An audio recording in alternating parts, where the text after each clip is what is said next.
कर्माचा त्याग सांगितला नाही, कर्मातील त्याग सांगितला.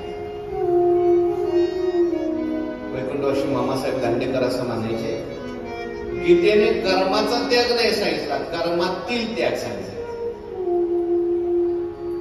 पण बऱ्याच वेळेला कर्म दुःख देतो म्हणून लोक कर्माचाच त्याग करतात. नको आपल्याला,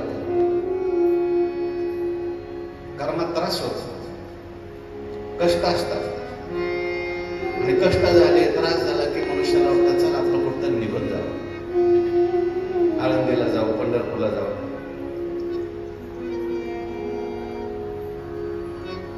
परंतु आळसामुळे जो कर्माचा केलेला त्याग आहे तो तमोगुणात्मक.